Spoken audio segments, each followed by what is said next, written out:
He didn't shout, didn't argue, didn't swing back. When she slapped him across the face in a parking lot full of strangers, he just adjusted his hoodie and asked, "Is that all?" To her, he was just another black man in a hoodie. To her husband, just another boy who needed to be taught a lesson. What they didn't know, what they never thought to ask, was that the man they mocked, the one they tried to humiliate on camera, had spent 12 years leading rescue ops in shark-infested waters, neutralizing threats with nothing but focus, silence, and strength. Malik Owens never looked for fights, but when danger found him, he didn't back down. He stood firm, with the same stillness he learned from war zones. And what happened next? It wasn't revenge. It wasn't violence. It was a masterclass in restraint, in dignity, in a power so silent, it shook the whole parking lot. This is not just about racism. This is about what happens when prejudice meets preparation, when a hoodie hides not a threat, but a hero. Before we dive into this story, let us know where you're watching from. We'd love to hear your thoughts. He didn't move fast, didn't draw attention, didn't dress like he had something to prove. Malik Owens just existed quietly, purposefully, invisibly to the world around him. He was just another black man in a hoodie, someone who parked his car a little too carefully, someone who stood in the grocery line without checking his phone, someone who looked at people with a stillness they couldn't read, so they filled in the blanks themselves. It was easier that way. Easier to assume silence meant danger, easier to believe the hoodie meant threat. But Malik, he wasn't trying to scare anybody, he was just trying to live. The town of Westvale sat quiet under a gray October sky, a wealthy coastal enclave where SUVs outnumbered sedans. And most people had never once questioned their own comfort. Property values were high, security cameras lined the gated neighborhoods, and the only black man you saw most days was delivering Amazon packages. But Malik didn't deliver boxes, he delivered calm. Every step he took was intentional. Every move practiced from years in the Coast Guard and federal service. 12 years in operational rescue teams, another 5 as an anti-trafficking consultant along the Mexican coastline, and now he lived alone, kept to himself, and walked every morning along the cliffs with a coffee in hand and the Pacific in his ears. That morning, it was the same routine: joggers, cyclists, laughter from the cafe patio. Malik pulled into the parking lot of Seaside Market at exactly 8:57 a.m. Groceries were quick bananas, oats, coffee beans, and almond milk. He didn't rush, didn't linger. He was just finishing checkout when he noticed her, platinum blonde, big sunglasses, wedges too high for comfort, and an aura that screamed, "I get what I want." She stood by the window, arms crossed, phone out, snapping photos of his car like she was building a case file. Malik blinked slowly, then sighed. "Here we go." He stepped out into the parking lot just as the sun cracked the clouds, and sure enough, she was waiting. "You think that's your spot," she said sharply. Phone still raised like a badge. Malik glanced at the painted white lines, perfectly within bounds. No handicap sign, no reserved notice, just asphalt and assumptions. "I didn't see any signal from your car," he replied calmly. She scoffed.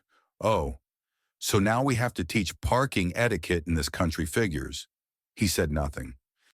That's when she stepped closer, smiling. But it wasn't kindness, it was challenge.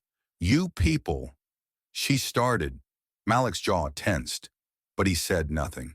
"You people think you can just take what you want." She continued. "Show up with your baggy clothes and your entitlement and pretend like the rules don't apply." He looked at her, eyes steady, voice level. "I parked in an open space." He said. She didn't care, because this wasn't about a parking space. Behind her, people started to watch. A man in a blazer stood near the coffee stand, pretending to scroll his phone, A woman with a yoga mat paused mid-sip of her green smoothie. Whispers passed like wind. "Who is that guy? What's happening? Did he hit her car?" Malik heard none of it. He was used to this, used to being the uninvited variable in the middle of someone else's fragile narrative. He adjusted his hoodie, tightened the grocery bag handles in his hand, and took a step toward his car. That's when she said it. "You're just another thug hiding behind a military discount." He stopped, not because it hurt, but because it was predictable. Still, he turned around, not to argue, but to clarify. "I served," he said simply. She laughed. Out loud. "Please, what did you do? File some paperwork and get a free hat." Malik tilted his head. 12 years. Coast Guard. Maritime interdiction. 3 tours. Saved 27 lives. Buried 8 friends. But you just see a hoodie. That's when she snapped. Literally. Her open palm flew across his face fast. Clumsy. Fueled by rage, not precision, it hit.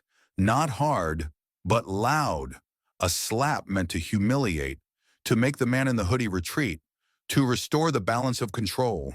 Malik blinked once, then straightened his shoulders. No flinch, no retreat, just calm.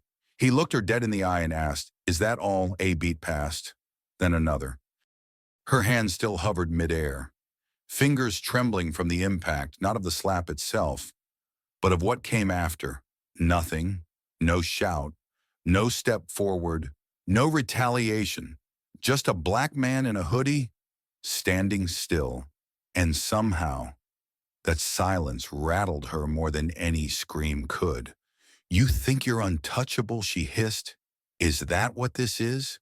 Malik looked at her, really looked, and in that moment, Karen Whitfield saw something she didn't expect. Not fear, not shame, not even anger. What she saw was control, tight, measured, unapologetic. Around them, the crowd had grown. People weren't pretending anymore. Phones were out. Voices whispered louder. A grocery clerk stood near the cart corral, watching nervously. Someone muttered, "Did she just hit him?" Another, "Why isn't he doing anything?" Because he didn't need to. Malik had learned long ago that stillness had weight, that silence, when held with purpose, could bend the world around it. But Karen, she mistook it for weakness, so she reached for her phone again. "Fine," she snapped. "If you won't fight back, I'll get someone who will." She pressed speed dial. He heard it before she spoke. The voice that picked up, gruff, confident. "Her husband, Doug," she said loudly, eyes darting to the growing crowd. "I need you here now. Some thug just got in my face. He threatened me. You better come teach him a lesson." Malik closed his eyes, just for a second, and just like that, the temperature dropped 10 degrees. 10 minutes later, a navy blue pickup truck came barreling into the lot like it owned every inch of blacktop. Doug Whitfield stepped out, khakis, polo shirt, American flag decal on his bumper, a beer gut wrapped in bravado. He looked at Malik, then at his wife. "This him," he barked. She nodded, voice high-pitched, dramatic. "He tried to hit me, called me names. He's crazy." Doug stepped forward, chest puffed, already balling his fists. "You picked the wrong woman today." "Boy." Malik didn't move, didn't flinch. He simply placed his grocery bag on the hood of his car, bananas, oats, almond milk, then straightened. 1 inch, 2 inches. Not a fight stance, not a threat. Just, "Ready, back up," Malik said quietly. "You're not thinking straight." But Doug wasn't listening. He was charging, fists raised, elbows wide, telegraphed rage. Malik sighed. And then it happened. 3 steps, 1 pivot, open palm redirecting the swing, Shoulder drop using Doug's weight against him. A step behind. A light twist of the wrist. Down. Doug hit the pavement like a sack of bricks. Not broken, not bleeding, just stunned. Malik stood over him, calm as ever. He didn't say a word, didn't flex, didn't taunt, just breathed. Karen screamed, "He's attacking my husband." Someone stops him, but by now, a woman in yoga pants had already dialed 911. And she wasn't calling on Malik. She was calling for him. "I have video." She told the dispatcher. The woman hit him first. Her husband attacked. The black guy defended himself. He didn't do anything wrong. By the time police arrived, Malik had already helped Doug sit up. He even handed him a bottle of water. Karen raged at the officers. "Arrest him. He assaulted my husband." But phones were lifted. Videos played. Voices echoed. She slapped him first. He didn't swing. He warned the guy. He moved like military or something. One officer approached Malik. "Sir," he said carefully, "can I ask your name, Malik Owens?" He replied. The officer paused, then looked at him again, realizing, "We've heard of you. Captain Owens, USCG. "Right," Malik nodded. The cop looked at Karen, then back at Malik. "We appreciate your patience." He said, "You're free to go. We'll be handling this." Malik picked up his groceries, walked to his car, slid into the driver's seat, engine purring quietly beneath him. He didn't look at Karen, didn't glance back at Doug, just pulled his hoodie slightly forward and drove off. But in the rearview mirror, dozens of eyes, wide, recalculating everything they thought they knew about a quiet black man in a hoodie. The engine hummed low as Malik Owens eased the car out of the Seaside Market parking lot. He didn't look back, didn't need to. He'd seen enough. The slap, the fists, the silence. It was all familiar, not just from today, but from every day since he left the uniform behind. 10 minutes later, Malik pulled into his driveway, a small, weathered house tucked behind wild bougainvillea and lemon trees. No lawn sign, no security camera, just stillness. He killed the engine, grabbed the groceries, and stepped into the place where he could finally breathe. The hoodie came off first, folded neatly on the hook by the door, then the boots, then the silence. But even here, the quiet felt different. He could still hear her voice, that slap, that word, thug. He chuckled, a bitter, tired sound. If only she knew. Malik moved to the kitchen, poured oats into a container, sorted the bananas by ripeness like he always did. It wasn't routine, it was survival, the rhythm of order, of structure, of control, something the Coast Guard had baked into his bones after 12 years of chaos. He didn't miss the uniforms, didn't miss the deployments, didn't even miss the adrenaline, but he missed one thing: purpose. Years ago, in the early days, purpose was simple: board the boat, secure the crew, get the kids off the trafficking vessel, patch the bleeding man with duct tape and pressure, then go home and forget. But forgetting got harder with time. There was one mission that never left him. A boat off the coast of Yucatan, 17 people, 2 traffickers, 1 girl 12 years old, hiding in the storage bin, clutching a broken comb like it was a weapon. She didn't scream, didn't cry. She looked at Malik with the same silence he wore now. A silence that asked, "Are you going to save me or just look at me?" That girl haunted him, not because he failed. He got her out, got them all out, but because when he handed her off to the Mexican authorities, she looked back just once and said, "Gracias, soldado, no olvido." Thank you, soldier, I won't forget. But she did. They all did, except Malik. Back in the present, Malik leaned against the counter, staring at nothing. The kitchen clock ticked louder than usual. His phone buzzed. Text from his sister in Oakland. Heard about the parking lot thing. It's on TikTok. You good? Malik sighed. Of course it was on TikTok. Moments like this always were. A black man staying calm while being slapped in public. That's not just news. That's content. He typed a short reply. All good. Nothing broken. He didn't mention the woman's eyes. The crowd. The way Doug's body felt when it hit the pavement, too soft. Too used to throwing punches and never catching them. Later that evening, Malik stood in his garage, not doing anything, just standing. The light bulb above flickered slightly. On the far wall hung a faded shadow box. Inside his rank pins, photos of his old team. The citation he never showed anyone, signed by a Homeland Security official he never met. Next to it, his Coast Guard rescue swimmer badge. Worn, salt-stained, real. Malik reached up and tapped the glass. Not out of pride, out of memory. That badge had once meant trust. Now it was just a reminder that even heroes have to explain themselves when they wear the wrong hoodie. That night, he sat on the back porch, hoodie back on, coffee in hand. The ocean was fair, but he could still hear it in his head like breath, long, steady, pulling in, letting go. He didn't need noise, didn't need revenge.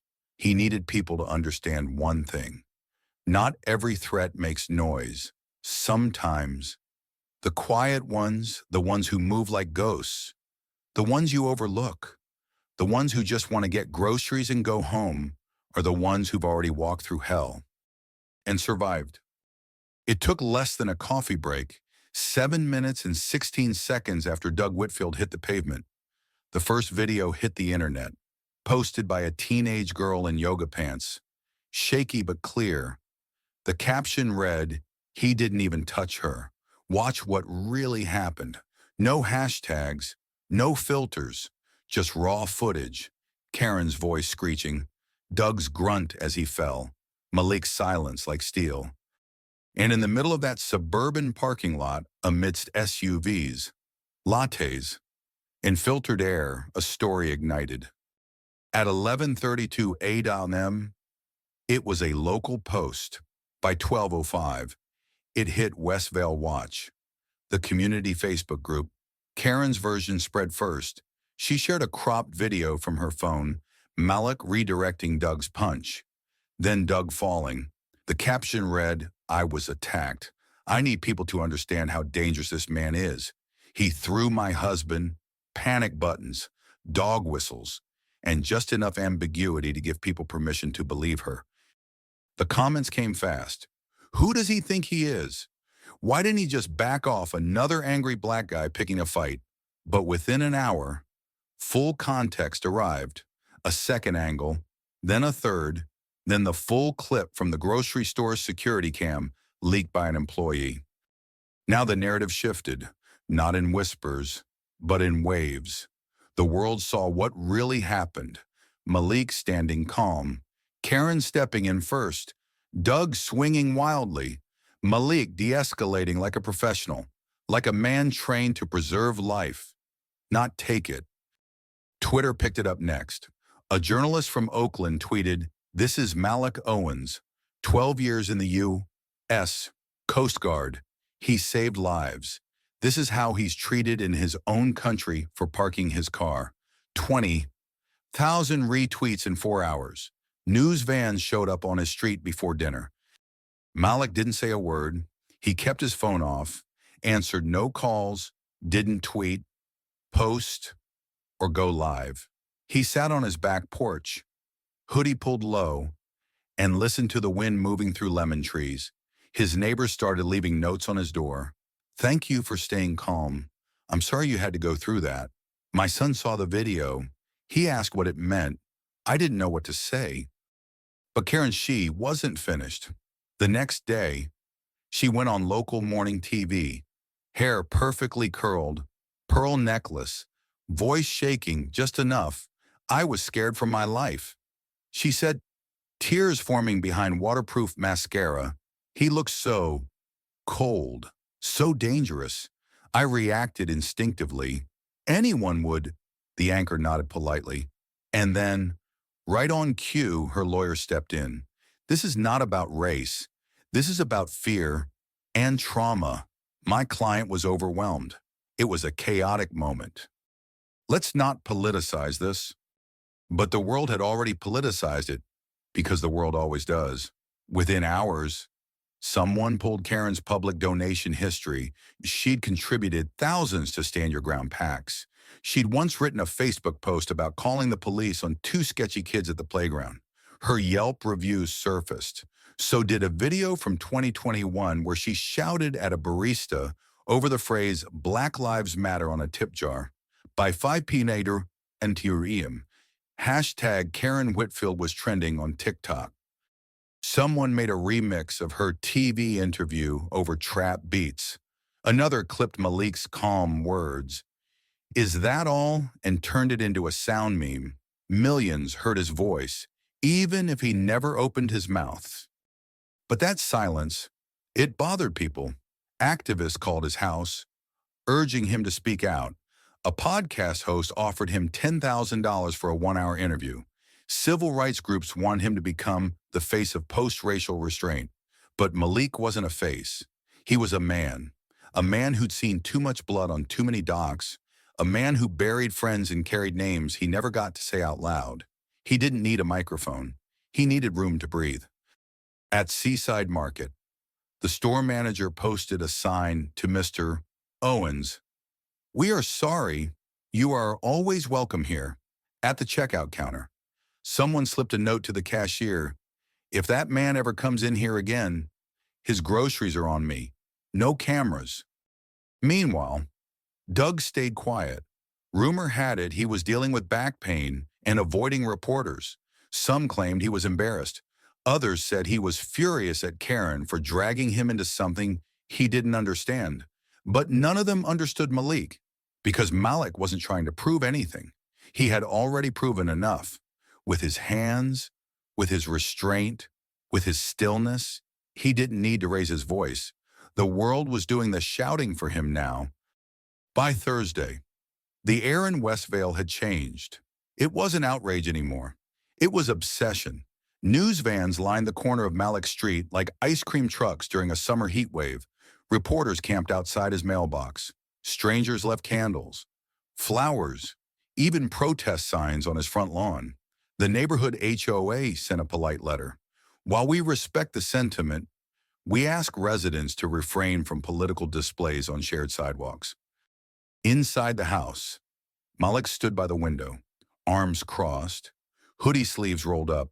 He hadn't slept more than 3 hours since the video hit 1 million views. His fridge was full. People kept sending groceries. He didn't ask.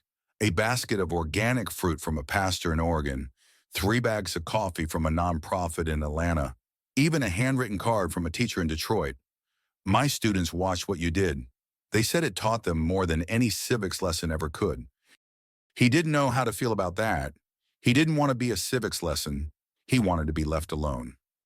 Meanwhile, Karen changed tactics. She stopped crying on camera, stopped wearing pearl necklaces. Instead, she wore blazers, read from note cards, and stood behind a podium with the words "Justice for All" taped to the front. At a press conference streamed by 5 local stations, she cleared her throat and spoke. "Do I regret raising my voice?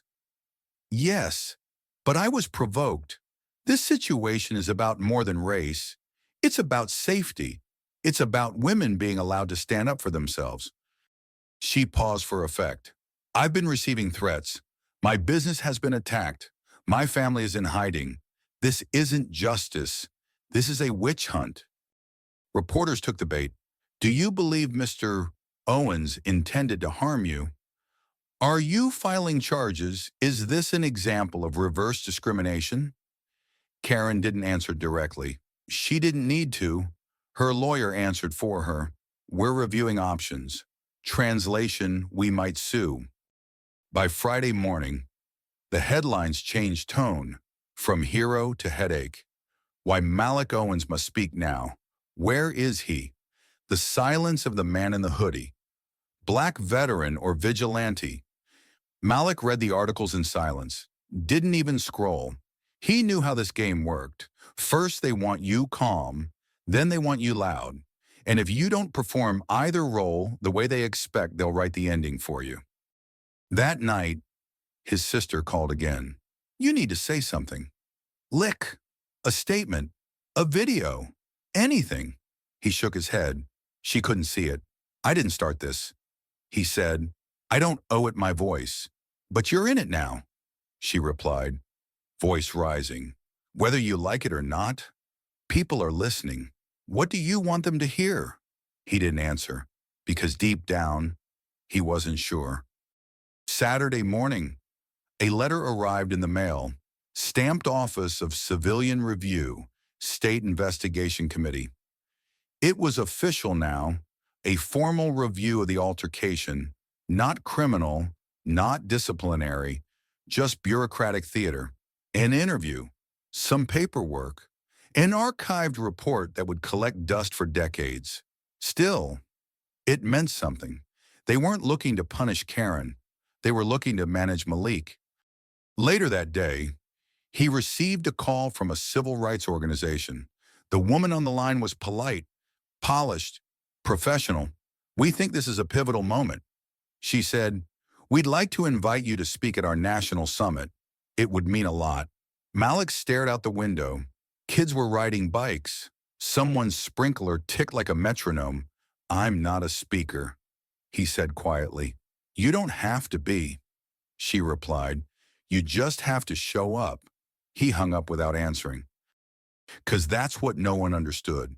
Showing up is exactly what got him in this mess. He showed up at the grocery store, parked like he always did, walked like he always did, moved like he was taught to smooth, measured, alert, and still, it wasn't enough. To them, he was a threat, to the internet, a symbol, to the activists, a cause, but to himself, he was just tired. That night, he sat in his garage, door open, streetlight casting a soft yellow glow, the hoodie back on, and he whispered the same words he used to tell himself back in the service when bullets flew too close and orders made no sense. Stay small, stay sharp, stay standing. He wasn't running, he just wasn't performing. And that, in this world, might be the loudest protest of all. Westvale Community Hall hadn't been this full in years. People crowded every folding chair. Others stood along the walls, clutching phones like lifelines, eyes flitting between the stage and the door. There were teachers, students, cops out of uniform, mothers with strollers, retirees with thermoses of coffee. Everyone had shown up, not for a concert, not for a protest, but for a dialogue. At least, that's what the flyer said. Community conversation moving forward. Together. But Malik knew better. This wasn't a conversation, it was a trial. And he was walking straight into it. He didn't want to go. He'd said no 3 times. But then Riley, a local youth organizer he once mentored, knocked on his door. People need to see that you're still standing, she said. Not for a cause, not for justice, just as you. That part stuck with him. Just as you. Not a symbol, not a headline, not a role model or a problem. Just a man in a hoodie who never raised his voice. The moment he stepped inside the hall, whispers started. There he is. That's him. He looks so calm. He doesn't look like a threat. And that last sentence, as ridiculous as it was meant as a compliment. On stage, the moderator shuffled her notes. Thank you all for being here. She began, voice carefully neutral. Tonight is not about blame.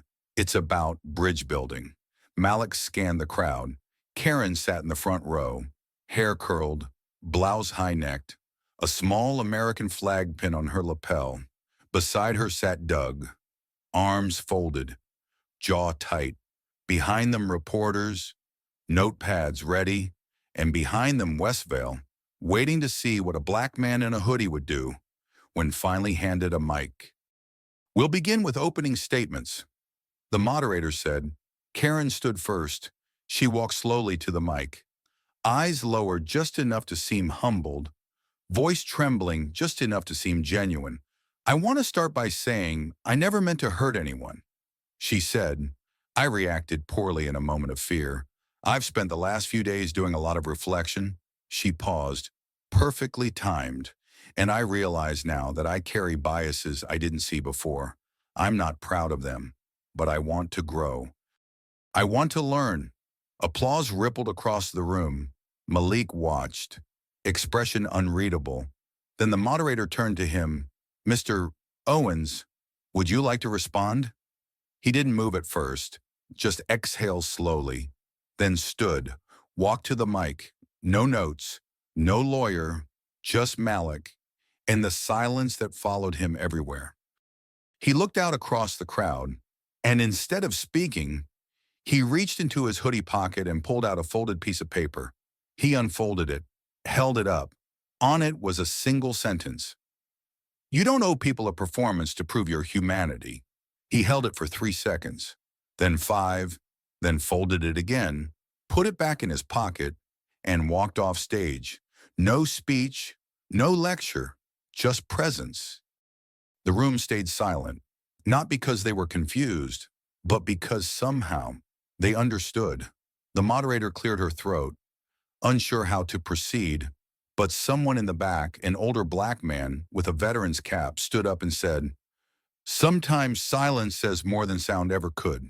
A few people nodded, clapped quietly, and just like that, the dialogue became real. Afterward, as people spilled into the parking lot, Karen tried to approach Malik. He saw her coming.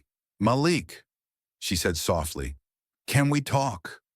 He turned to her, nodded once. Not tonight.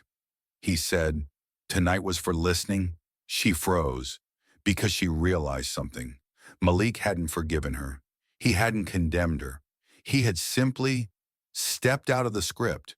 And for someone like her, used to controlling the story that was the deepest rejection of all. Outside, Riley caught up to him. You didn't say anything. She said. He looked at her, eyes calm, voice quiet. I said everything. She smiled, because she knew what he meant. Sometimes, when the world demands you shout, the loudest protest is walking into the storm and choosing to stay silent, not out of fear, but out of control, out of knowing who you are and refusing to explain it to people who never really asked. At first, it was just whispers, a few Facebook posts, a Nextdoor thread titled Neighborhood Concern Unstable Veteran. The post didn't say Malik's name, didn't have to. Everyone knew who it was about. The comments came quick. He gives off strange vibes. Military types have PTSD. You know, he never says hello, always just stares. I heard he was violent before this whole parking lot thing. No one provided proof. No one needed to. In Westvale, fear doesn't need facts. Just a familiar face in a hoodie and enough silence to make it feel like threat. Then came the flyers, slick, glossy, professionally printed. Know who lives next to you. Malik's face. Pulled from a video, still eyes half closed. Hoodie up. Caught mid-blink. Grainy, blurry, just unsettling enough. The bullet points underneath were vague. But dangerous former special forces with questionable past, involved in multiple altercations, citation unnamed sources, refuses to cooperate with law enforcement, unpredictable and unaccountable. May pose a risk to local families. At the bottom, a logo, Westvale Concerned Citizens. No contact info, no signatures, just a warning. Malik found the first one on his windshield, the second taped to his mailbox.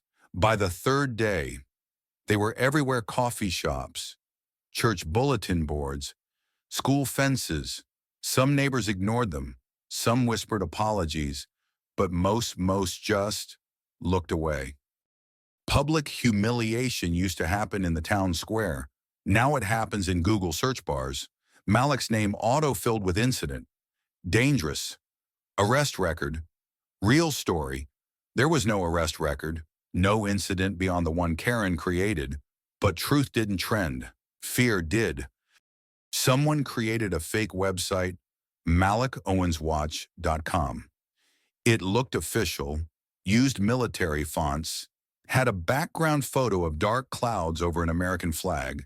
The site claimed to monitor threats hiding in plain sight. It included a timeline of alarming events in Malik's life. Half were fake, the rest were twisted. One real mission from his Coast Guard file.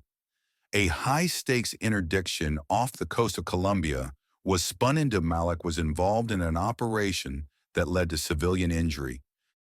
He's never been held accountable. They didn't mention that he'd saved 2 trafficked children or that he'd taken a bullet shielding a teammate. Those details didn't fit the narrative. Malik's old job emailed him, "We've received a few inquiries from the public. Nothing official yet, but we advise keeping a low profile." The message was polite, corporate, but Malik heard the real message beneath it. You're becoming a liability. Even the kids at the corner store started acting different. One day he walked in to grab milk and oatmeal. The clerk, 18, barely old enough to shave, froze when he saw Malik's hoodie. We're closed." The kid stammered. It was 3:40 in the afternoon. Malik didn't argue, just nodded, set the milk down on the counter, and walked out. He didn't need milk that badly. He needed peace more. But peace wasn't coming. That weekend, Karen held a town wellness circle in the park. She invited pastors, mothers, one retired police officer who now ran a podcast called Guarding Our Gates. They sat on folding chairs in a semicircle, drank lemonade, shared their concerns. Karen wore soft pink, no makeup, just mascara and a trembling voice. "We're not trying to cancel anyone," she said sweetly. "We just want accountability." A woman in the crowd nodded. Another clapped. A man near the swing shouted, "We stand with you?" "Karen." Malik didn't attend. He sat on his porch instead, sipped his coffee, watched a squirrel dig near the lemon tree. Riley came by that evening, visibly shaking. They passed around a petition. She said, "To make you register with the HOA as a community safety risk." "That's not even a real category," Malik nodded. "I know." Riley paced. "This isn't about what you did. It's about what you didn't. You didn't yell. You didn't fight. You didn't cry on camera, and that terrifies them." She looked at him. "And I think you need to let people see why." Malik looked down. He didn't answer, because he wasn't sure she was wrong. That night, chalk writing appeared in front of his driveway. Time bomb. Tick, tick. Silence is violence. And the final message, scrawled in red, "Take the hoodie off or get out." Malik stood at the edge of the street, stared at it for a long while, then walked back into the garage, grabbed a broom, and began to sweep. Not because he was ashamed, not because he was scared, but because tomorrow, kids would walk past his house, and they didn't need to inherit someone else's hate. It dropped on a Sunday, quiet, sudden, no fanfare, no warning. A Twitter account with 34 followers posted the clip, "Who is Malik Owens?" really underneath a shaky, pixelated video military cam footage from a body-worn camera, green-tinged, grainy, loud background chatter in Spanish, gunfire in the distance. The clip showed Malik, identifiable by name, stitched on his vest, moving through a dim corridor, barking orders, dragging someone by the arm, a woman, then a hard cut. Screaming, Malik slamming someone against a wall. The sound cut out. Then the caption came up in bold white letters. "He says he protects, but does he?" By mid-morning, the video was everywhere. Reddit threads labeled it Coast Guard brutality cover-up. Did Westvale welcome a war criminal conspiracy? Podcast latched on. One host said, "This is what happens when you import military trauma into civilian neighborhoods. They don't know how to turn it off. The narrative was clear.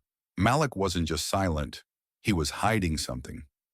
What they didn't show, what they edited out, that the woman in the footage was a trafficked minor, drugged, disoriented, screaming in fear as armed men closed in.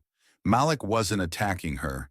He was saving her, dragging her from a barricaded room, taking fire from two angles, shielding her with his body, the person he pinned to the wall, a smuggler with a detonator duct taped to his hand. But truth isn't viral. Fear is. Riley called Malik again. This time, her voice cracked. They're using your past against you. He sat on the floor of his living room, laptop open. The video paused at the worst possible frame, his face twisted, frozen in action. A hero's moment rebranded into something ugly. He didn't respond to Riley, just stared at the screen, at his own eyes empty not from rage, but focus. The kind of focus only people who've been through too much know how to hold. But across the country, in a modest apartment in Norfolk, Virginia, another screen lit up, and this time, someone did respond. Her name was Sergeant First Class Liana Torres, Malik's former operations partner. 12 missions together, 3 countries, 1 friendship that had never needed words. She saw the clip, and within minutes, she posted her own. No filter, no script, just her in a gray hoodie, eyes tired, voice calm. I was there. She began. I filmed that footage. That girl was 12 years old. Malik pulled her out while we took fire from both sides. The screaming that was her panicking. The man he slammed was about to trigger a vest. She leaned forward. He didn't hesitate. He didn't ask for applause. He just saved her. Pause.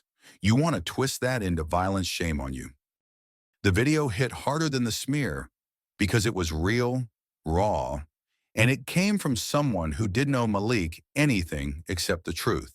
By nightfall, Torres's post had over 3 million views. Major news outlets reached out. Military insiders verified the footage. Even the Department of Homeland Security issued a rare comment. The actions of Mr. Owens on record reflect commendable service under extreme pressure. But the damage had been done. Malik's name was already smeared. His silence already turned into suspicion. At the corner store, 2 boys whispered when he walked in. At the dog park, a man moved his leash tighter as Malik passed by. The barista, who used to give him a nod, just stared down at the counter now. That's how humiliation works. Even when the lie is exposed, the stain lingers. But not everyone looked away. That week, a group of local students started posting sticky notes around town, on utility poles, library walls, mailbox panels. Each note had a single line. Handwritten, "We see you. Malik, still standing. Thank you for protecting all of us." By Friday, there were over 100 of them, and one stuck to Malik's own front gate read, "They feared your silence, but we finally heard it." Malik didn't cry, didn't smile. He just read them, one by one. And for the first time in weeks, he stepped out onto his porch not to hide, not to observe, but to be seen. No speech, no statement, just a man in a hoodie, still standing, still unshaken. And somehow, that was louder than anything words could have offered. By the following Monday, Karen Whitfield was no longer just a local name. She was on national television, prime time, cable news. Studio lights, soft makeup, a carefully chosen navy blue blazer. The Chiron read, "West Vale woman speaks a victim of community trauma." Karen sat on a cream-colored couch, legs crossed delicately, her voice low, like someone telling bedtime stories wrapped in fear. "I never meant for any of this to happen," she said, eyes glistening. But when someone with that kind of training, that kind of silence, lives so close, you can't help but feel unsafe. The host leaned in. almost whispering. Do you believe you're suffering from PTSD? Karen nodded slowly. I flinch at sounds now. I can't sleep. I see his face calm, emotionless, and I feel trapped, not because of what he did, but because of what he could do. It was the most dangerous kind of accusation, not about what happened, but about what might happen, what he could be, what he represents. Malik Owens had become a symbol again, not of strength, not of control, but of invisible threat. That night, his phone rang again. He almost didn't answer, but the voice on the line wasn't Riley, or his sister, or Torres. It was the mayor, Mayor Grace Holloway, the same woman who hadn't said a word for 3 weeks, the one who shook Karen's hand at the wellness circle and posed for photos in front of pastel yard signs. But tonight, her voice sounded different. I know I haven't handled this well, she said, but things are spinning out of control. I want to offer you something. Malik said nothing. A seat, a mic, a chance to tell your story. Still nothing. There's a town hall scheduled for Saturday. Press will be there. Students, teachers. I want you to speak. He leaned back in his chair. And what do you want me to say? There was a pause on the other end. Whatever's true. Saturday came fast. The rec center auditorium was packed again. Not for wellness, not for conflict, but for clarity. 2 folding chairs were set on the small stage. One marked with a placard, Mayor Holloway. The other left blank. Malik arrived 15 minutes early, sat backstage, listened to the murmur of a town that still didn't know whether to trust its own reflection. Riley found him in the green room. You don't have to go up there, she said. I know. You don't owe them peace just because they're scared. I know. She paused, then handed him something folded paper. Soft with creases, he opened it. It was a copy of one of the sticky notes, the one that read, "They feared your silence, but we finally heard it." When Malik stepped onto the stage, the room went still. No one cheered, no one booed. They just watched. He sat down slowly. The mayor opened first. We've made mistakes, she said, as a town, as a leadership body, as people. And today isn't about defending anything. It's about listening. She turned to him. Mr. Owens. Malik looked out at the crowd. He saw familiar faces. The cashier who once turned him away. The high school kid who stared at him in the market. A group of mothers, some of whom had signed the petition. And in the far back, Torres, standing quietly in uniform. I'm not here to make you feel better, Malik said calmly. His voice didn't rise, didn't tremble. I'm not here to reassure you that I won't snap, that I won't break, that I won't become something you already decided I was. He paused. I wore a uniform to protect this country. I saved people who screamed in languages I didn't speak. I buried friends. I walked off helicopters soaked in blood that wasn't mine. A deep breath. And when I came back, I thought silence would keep me safe. He looked directly at the mayor. But silence doesn't protect people like me. It invites projection. Someone coughed. A chair squeaked. Then he continued. You looked at a hoodie and saw a threat. Not because I threatened, but because it was easier than asking who I was. Another pause. You want to know what I'm capable of? I'm capable of walking away, of not lashing out, of standing in the middle of a storm and not breaking. He stood, folded the sticky note, placed it on the chair behind him. I'm not asking you to thank me. I'm not asking you to understand. But from now on, if you're going to tell my story, get it right. He stepped down. No mic drop, no applause, just footsteps, measured, quiet, and louder than anything Karen ever said on national TV. At first, it looked like just another email. Subject line, Notice Procedural Review Request.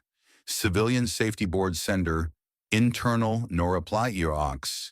State, CA, Gov. Malik almost deleted it, but the words in the body of the message stopped him cold.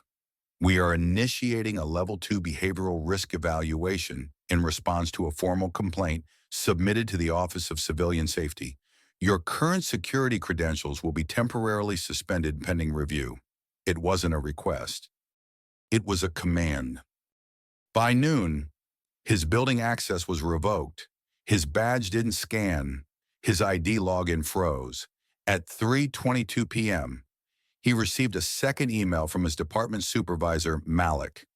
This isn't disciplinary. We're just under pressure from above. Don't come in tomorrow. HR will be in touch. No call, no apology, just silence weaponized. By the next morning, the whispers returned, not the online ones. These were institutional colleagues who once shared jokes in the break room, now left conversations when he walked in. The Coast Guard contractor he worked with sent a vague text, "Can't use your name in comms right now. Hope you understand." He did. Too well. Meanwhile, the concerned citizens of Westvale released a public letter. It ran in the local paper, full page. We, the undersigned, believe the recent public behavior and documented military background of Mr. Malik Owens raised credible concerns regarding the emotional safety of our community, given his proximity to children, civic spaces, and public resources. We urge state offices to conduct a thorough investigation into his past and present behavior. Below were 47 signatures, some he didn't recognize, but others, a neighbor who once borrowed his lawnmower, a former classmate from the community college, the woman who smiled at him every Saturday at the farmer's market, all afraid, all quiet until now. Riley read the letter 3 times before she threw her phone across the couch. They're using the system. She snapped. They tried shame. That didn't work. They tried the internet. That didn't hold. Now it's the oldest trick in the book, institutional erasure. Malik didn't speak. He just stared out the window, watching wind twist a grocery bag through the trees. "What are you going to do?" she asked. Still nothing. Because Malik knew, the more they spoke for him about him, around him, the more dangerous his silence became to them. Then came the official knock. Friday, 8:14 a.m. 2 government agents, badges, neutral expressions. "We're here regarding the civilian risk evaluation. This is informal. You're not under arrest. Just need to ask a few questions." Malik invited them in. No lawyer, no panic. Just the quiet weight of a man who'd been interrogated before. In jungles, on warships, in front of military review boards. He poured them water, sat across the table. The first question came flat. "Do you consider yourself a threat to your community?" He tilted his head. "Define threat." The younger agent cleared her throat. "Potential to destabilize public order, emotional volatility, civilian intimidation." Malik's face stayed still. "I don't speak much. Is that emotional volatility?" The agent scribbled notes. He continued, "I wear a hoodie. Does that intimidate you?" Silence. "I keep to myself. Work hard. I have no criminal record. I've never raised a fist outside the battlefield. I've seen war. I've saved lives. I've buried people who wore the same patch I did. Now I drink my coffee in peace. And you think that's a sign of danger?" They didn't answer, because there was no answer that made sense. Only paperwork. After they left, Malik sat in the middle of his kitchen, lights off, door open, a breeze pushed through the screen. He stared at the folder they'd handed him. Subject Owens. Malik. Preliminary evaluation packet.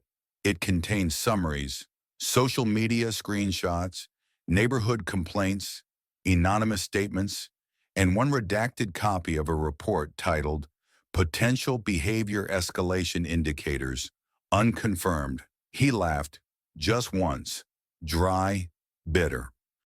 They were preparing for something he hadn't done, something he wouldn't do. But when you're black, military trained, and unbothered by their panic, they don't wait for facts. They prepare for fear. That night, someone threw an egg at his front door. No note, no shouting, just the wet crack of hate disguised as mischief.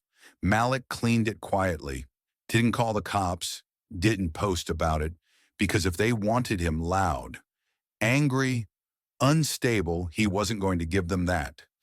Instead, he sat on his porch, legal pad on his lap, sticky notes from students lining his table like prayers. He picked up a pen and wrote 5 words, "I see what they fear," then underlined it twice. The letter was hand-delivered, heavy envelope, state seal on the front, stamped urgent, subject administrative hearing, Civilian Safety Oversight Committee location, Regional Justice Center. Room 6B, time 9:00 a.m. sharp. Attendance required. Malik arrived 15 minutes early. Black slacks, button-down shirt, no hoodie, not because he was hiding, but because today, he wasn't there to be mistaken for a threat. He was there to show what restraint looks like under pressure. Room 6B smelled like old paper and cold coffee. Fluorescent lights buzzed overhead like doubt waiting to be spoken aloud. At the front sat the committee. 5 members, 3 white, 2 black, expressions neutral, not cold, not warm, just waiting. To the right, 2 security officers. To the left, Karen Whitfield, hair pinned, file folder in her lap, a tiny American flag pin glinting beneath the neckline of her pastel sweater. She didn't look at Malik, but her presence said enough. She'd come to finish what she started.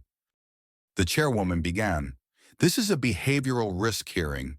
It is not criminal, but may impact Mr. Owens's employment status, community access rights, and eligibility for future licensure in protected roles. We are here to examine documented concerns and determine whether further review or action is necessary." Malik sat quietly, hands folded, back straight. Karen was the first to speak. She stood with practiced nervousness, voice trembling in just the right places. "I'm not here out of hate," she began. "I'm here out of fear." She described the parking lot, the stare, the silence. He looked like he'd done this before. She whispered, like he was calculating.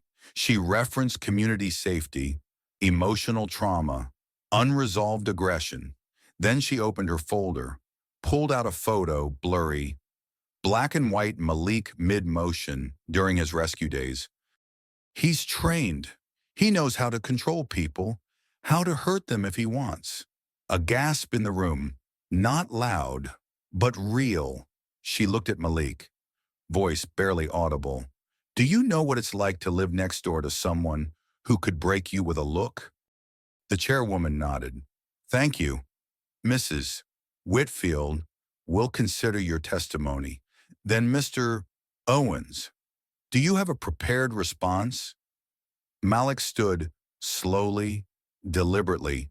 He walked to the front, didn't bring notes, didn't bring documents. He brought presence.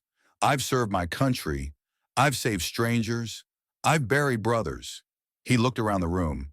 "I've also paid every tax, followed every rule, and said less than I've wanted to every single day since I got back." He looked directly at Karen. "But I've never raised a hand to anyone outside the battlefield." A long pause. "I'm not here to defend my silence. I'm here to demand it be seen as strength, not suspicion." The chairwoman opened her mouth to speak, but the door in the back of the room swung open. Heads turned. A woman in uniform stepped in. Tan blazer, tight braid, name tag, Torres, L, Homeland Security. Karen's face drained of color. Torres approached the table, nodded at Malik. "Apologies for being late," she said, handing a folder to the committee. "I'm submitting Exhibit 6A, original footage, full context, dated, unedited, verified chain of custody." She turned to the room. "What, Mrs. Whitfield has been circulating is a manipulated cut of an operation that saved 5 lives, including a trafficked child. The man Malik subdued in that clip, He had a dead man trigger wired to his wrist. Malik disarmed him with 0 civilian casualties. The child he rescued testified in court. She's in college now. She paused, and he never took credit, never spoke to press, never asked for recognition. But I was there. I know what happened. She turned to Karen. And I know what this is. Karen opened her mouth, but nothing came out. Not a protest, not an explanation, just air. The committee stared at the footage on a monitor as it played in silence. Real footage, real context. Malik pulling the girl from a closet, holding fire, backing out while shielding her body with his own. No aggression, no violence, just training and humanity. The chairwoman spoke next. We'll adjourn for deliberation. A decision will be issued within 72 hours. Malik didn't nod, didn't flinch. He turned to Torres. Thank you, she shrugged. You saved me. Too. Don't forget that. Outside the building, the press waited. Riley was there too, holding a folded sign. Your silence was never the problem. Malik walked past them all. No smile, no wave, just stillness. Because now, they weren't looking at a hoodie. They were looking at a man who outlasted everything thrown at him and never once raised his voice. 3 days passed. No email, no phone call. Then finally at 2:13 p.m. on a Friday, Malik received a short, cold PDF, final review outcome. No formal action recommended at this time. Committee reserves right to revisit if additional concerns arise. Translation, you're not guilty, but we'll keep watching. But by then, the damage was done. The job he was promised, project lead for a civilian rescue training course, vanished. The agency blamed funding cuts. His name was quietly removed from the public calendar. Invitations stopped arriving. His voicemail stopped ringing. The people who once called him a hero now labeled him too divisive, not in words, but in silence, in hesitation, in doors that no longer opened. Even the school district pulled out. Malik had been scheduled to speak at 3 local schools: leadership, service, post-military career prep. The email came from the district office. Given recent public discourse, we feel it's best to postpone Mr. Owens' visit until tensions subside. Riley read it out loud and nearly broke the chair she was sitting in. Tension, she snapped. He's the reason this town didn't burn down in a riot. They should be giving him keys to the damn city. Malik stayed silent because by now, silence had become his language, a shield, a way of saying, I see you, without giving them the satisfaction of outrage. But someone else had heard his silence and they weren't staying quiet. It started with a hallway whisper at Westvale High, then a message thread, then a spreadsheet. By the end of the week, 42 students had signed their names to a Google Doc titled, Let Malik Speak. They weren't part of student government. They weren't honor roll kids. They were athletes, gamers, theater nerds, students nobody expected to care, but they did. They remembered seeing the video. Not the one of him standing still in a parking lot, but the one Torres released. The one where he saved a girl with no name. In a country that never thanked him, and they decided if the adults wouldn't speak for him, they would. The school tried to stop them, said it wasn't appropriate, said the auditorium was booked, said the optics weren't good, so the students moved it to the soccer field, Saturday morning, 9:00 a.m., no permits, no banners, just a folding chair, a borrowed mic, and Malik, standing under a sky heavy with clouds. He didn't know what to say. He never planned to speak, but when he saw them, dozens of students, sitting cross-legged on wet grass, holding signs that read, His silence saved her, you don't have to yell to matter, heroes wear hoodies, he realized this wasn't a speech, it was a mirror, and they were already listening. So he stepped forward, one breath, then another. I never wanted this attention. He began. I didn't save that girl because I needed thanks. I didn't stay calm in that parking lot because I wanted to go viral. He looked around. I did it because I had to, because that's what I was trained to do, because the one thing I've learned after everything is this. He paused. Sometimes the most powerful thing you can do in a room full of noise is not add to it. The wind stirred. Someone sniffled in the back row. Malik kept going. They took my voice. They spun it into threat. They tried to erase me by demanding I perform, but here's what they forgot. He pointed to the crowd. I'm not alone. When he stepped away from the mic, a student, small, skinny, purple hoodie, ran up and handed him a notebook. Inside were handwritten notes from students, one sentence each. You remind me of my dad. I stopped being scared of silence because of you. Please don't stop showing up. Malik closed the book, looked at the faces in front of him. They didn't want a warrior, didn't need a symbol. They needed proof that a quiet black man could stand in the middle of hate and still hold his ground. And now they had it. There are stories you tell your friends, and then there are stories you carry in silence because nobody would believe you even if you told them. Malik Owens had one of those stories, and it began long before the hoodie, before the parking lot, before the headlines. It began with his father. Most people assumed his father wasn't around, because that's what people assume. A black man who doesn't talk about his dad must have left, must have failed, must have vanished. But they were wrong. Elijah Owens hadn't left. He'd simply stepped back, disappeared. Not in shame, but in strategy. Because Elijah understood the power of shadows, not the ones cast by light, but the ones that move through a room and make people instinctively sit up straighter. Elijah Owens didn't wear medals, didn't talk about service, didn't flash credentials, but people who knew.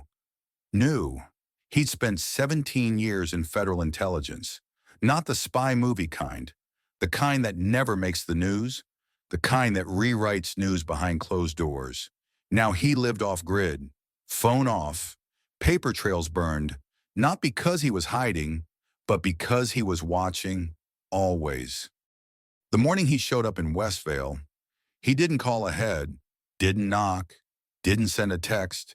He simply parked his black sedan outside Malik's house at 7:06 a.m., engine ticking, door creaking open with the weight of something final. Malik stepped out onto the porch, hoodie on, eyes tired, mouth tight. They hadn't spoken in months. But he didn't say, "What are you doing here?" He said only, "You saw it." Elijah nodded once, every minute. They sat in silence for a long time. Two men, same face, different generations, one still bleeding, one long since calloused. Then Elijah spoke. "You held the line. I'm proud of you." Malik exhaled, like he'd been holding it in for weeks. "They tried to shut me down." Elijah looked at him. "No, son, they tried to contain you. There's a difference." Malik frowned. "They filed complaints, launched investigations. I lost work. They tried to rewrite everything." Elijah leaned forward. "And yet, you didn't break. That's the part they'll never understand."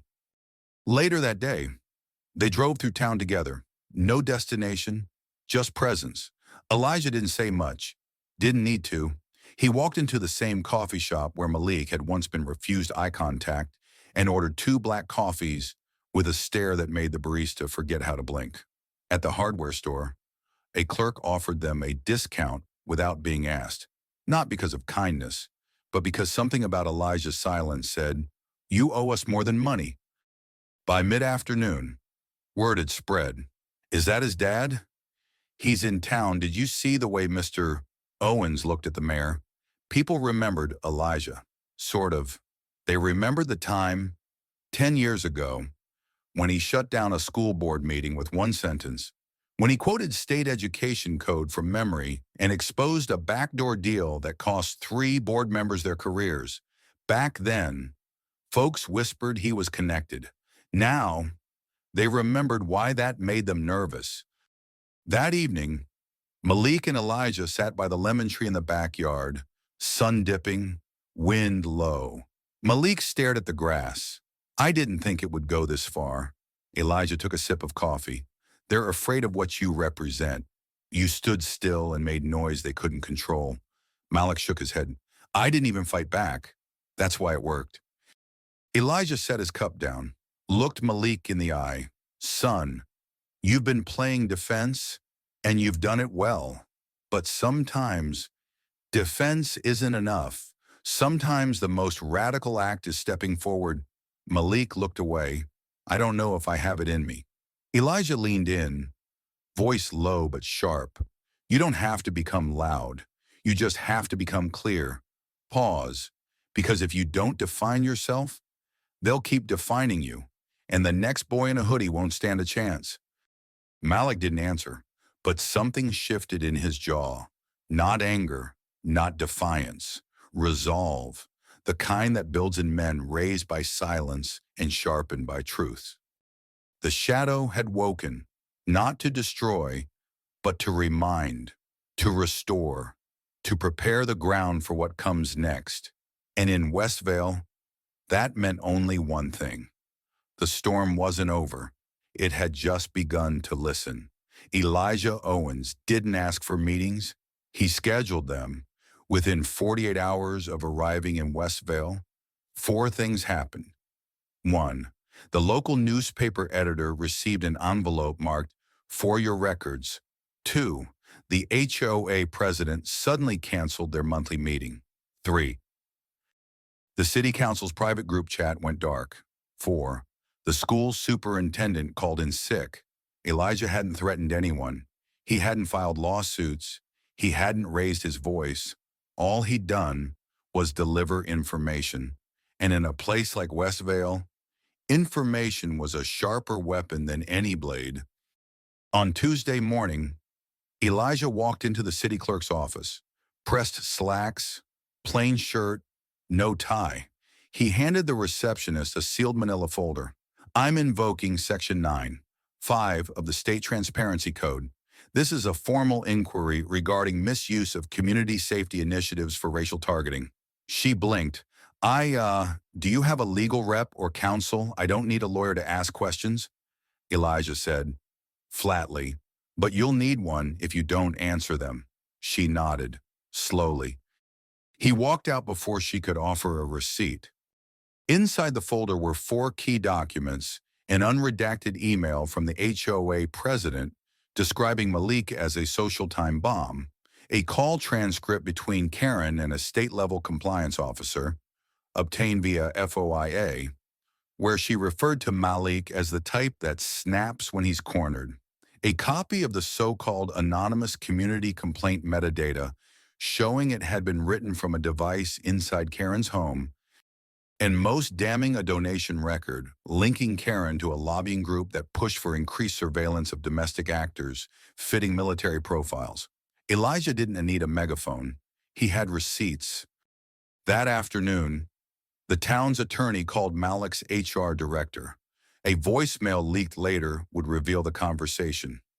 Look, you need to walk this back. The veteran groups are starting to ask questions. We don't want a First Amendment nightmare on our hands. Reinstate him quietly and stop freezing his file. This ain't worth the fire. By nightfall, Malik received an email from HR apologies for the delay in processing. You've been restored to active status. We look forward to continuing our partnership. No explanation, no acknowledgement of error, but a step back is still a step back, and Malik knew whose hand had pushed them. Meanwhile, Karen started to feel the heat, not from protesters, not from students, from silence. Her real estate clients began backing out. 2 colleagues stopped returning her emails. Her inbox filled with questions, not attacks, just doubt. Hey, did you actually file that report? Is that video real? Do you think maybe you overreacted? Her carefully polished narrative was unraveling, and she couldn't stop it because she no longer controlled the story. That night, Elijah stood outside the mayor's office as she arrived late from a meeting.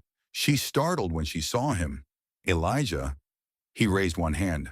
I don't want your apology. She swallowed. I understand if you're angry. I'm not angry, he said calmly. I'm aware. He stepped forward. You had a chance to de-escalate, to tell the truth. Instead, you hesitated. You played neutral, and that gave permission for people like Karen to escalate. She looked down. I didn't think it would go this far.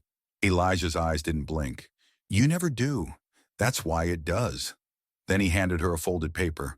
What's this? An opportunity to fix it before someone else does. He turned, walked away. The next morning, the mayor held a press briefing, flanked by city officials and a nervous PR manager. She cleared her throat and spoke directly. We acknowledge that certain systems in Westvale have been leveraged in ways that contradict our stated values of equity and justice. We are launching an independent ethics review of the Civilian Safety Board and its complaint intake process. She paused. And we owe Mr.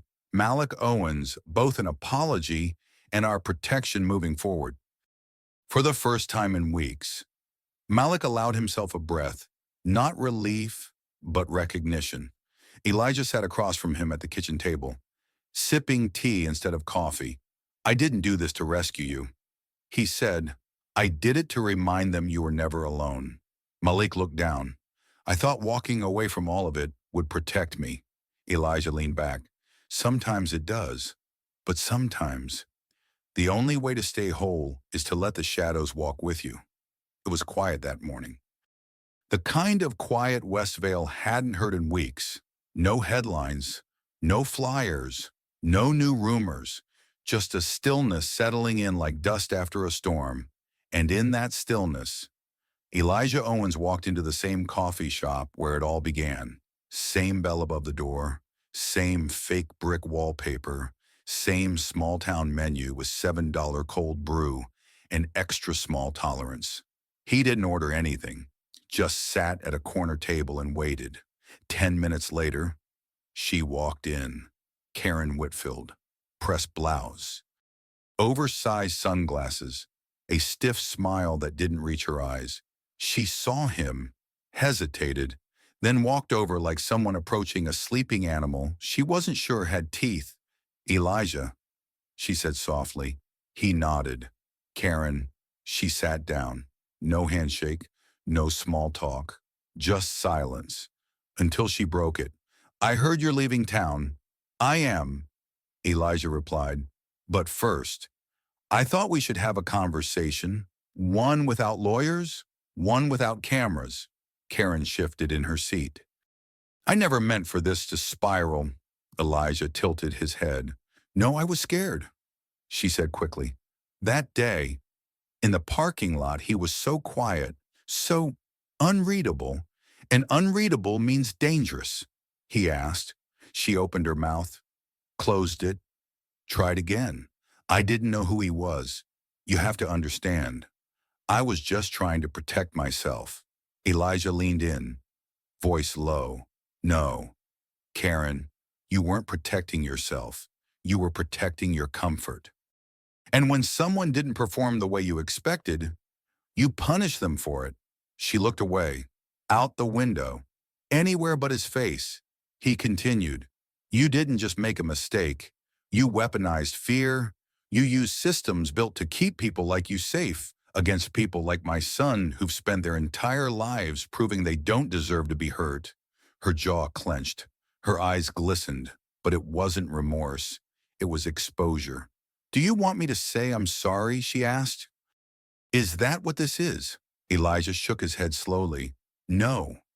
He paused. I want you to realize that even if you say the right words, it won't erase the fact that you looked at a calm, disciplined black man and decided the scariest thing about him was that he didn't flinch. Karen's hands gripped the edge of the table. People were scared. Elijah, it wasn't just me. No. He said, but it started with you. And people follow those who look certain even when they're wrong. He sat back in his chair. I'm not here to threaten you. I'm not here to sue you. But you need to understand something. He leaned forward, voice like cold steel. You can't undo what you set in motion, but you can choose what you do next. She blinked. What does that mean? It means you stop hiding behind tears and press statements. You stop trying to reframe your fear as civic duty.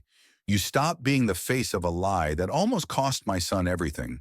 And if I don't, Elijah gave a small smile, then you live with the reality that a generation of kids in this town, kids who saw what happened, who saw how you twisted a moment of dignity into threat, will grow up knowing exactly who you are, pause, and who you're not.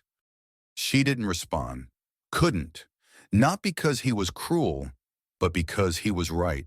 She looked smaller now, like the room had finally shrunk to match the truth. Elijah stood, slid a folded paper across the table. No threats, no legal jargon, just a quote. Handwritten, silence is not the absence of truth. It's what remains when truth refuses to perform. Karen stared at it. You said that. Elijah shook his head. No. Malik did. In high school. 8th grade writing assignment. He turned to leave. At the door, he stopped and added one last thing. You feared a black man in a hoodie because he didn't entertain your narrative. But what you should have feared was that one day, someone would come along and tell the truth so plainly, even you couldn't rewrite it. He walked out, into the street, into the wind, no crowd, no fanfare, just the shadow of a father reminding the world that silence, when spoken right, can echo for years. It didn't happen all at once. Karen's fall came quietly, just like Malik's rise. There was no grand confrontation, no viral takedown, just a slow, inevitable unraveling. It started with silence, the kind that slips through everyday moments. The barista stopped calling her name.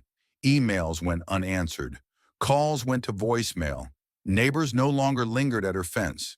No more invites to the wine tastings. The PTA canceled her speaking slot due to a scheduling conflict.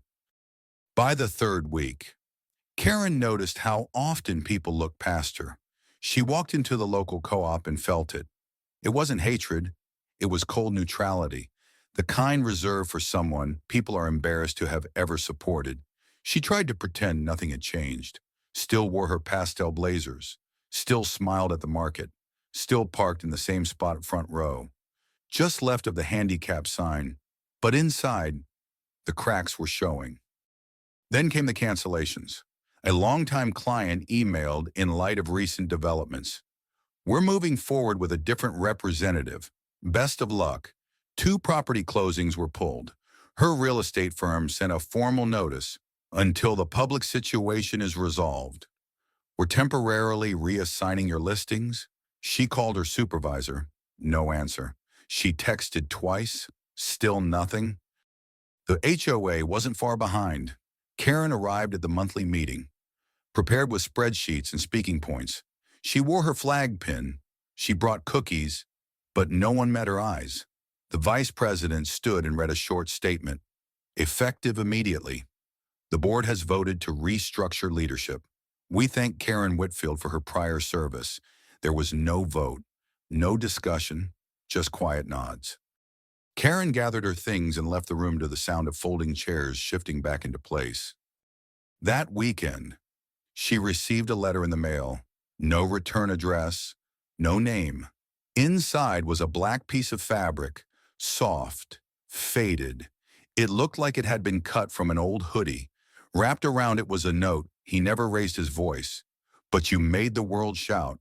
She dropped it, stared at it on the floor.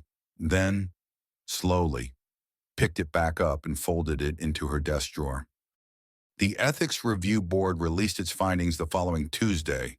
It was damning in the calmest, most bureaucratic way possible. The initial complaint against Mr.